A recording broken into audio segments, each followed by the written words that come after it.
Welcome to Tripura Info News Update. প্রাক্তন লোকসভা সদস্য রেবতী ত্রিপুরা দীর্ঘ ৭.৫ বছর সংসদীয় ও রাজনৈতিক দায়িত্ব পালনের পর আবারও শিক্ষকতার পেশায় ফিরেছেন।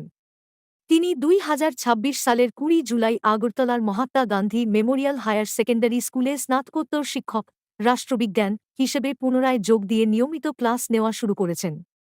স্কুল কর্তৃপক্ষ জানায়, তিনি ষষ্ঠ থেকে দ্বাদশ শ্রেণীর শিক্ষার্থীদের পাঠদান ছাড়াও এনএসএস সহ বিভিন্ন শিক্ষামূলক কার্যক্রমে সক্রিয়ভাবে অংশ নিচ্ছেন। ভারপ্রাপ্ত প্রধান শিক্ষক টিটু সাহা তাঁর নিষ্ঠা ও দায়িত্বশীলতার প্রশংসা করেছেন। রেবতী ত্রিপুরা বলেন, শিক্ষার্থীদের পূর্ণ নিষ্ঠার সঙ্গে শিক্ষা দেওয়া তাঁর প্রধান দায়িত্ব।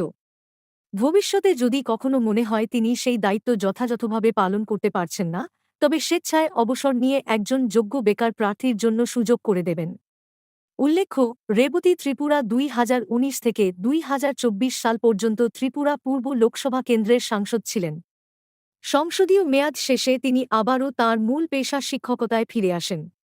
একইভাবে তাঁর প্রাক্তন ব্যক্তিগত সচিব গৌরব গুপ্তও সংসদীয় দায়িত্ব শেষ হওয়ার পর পুনরায় মেডিকেল রিপ্রেজেন্টেটিভ হিসেবে কর্মজীবন শুরু করেছেন।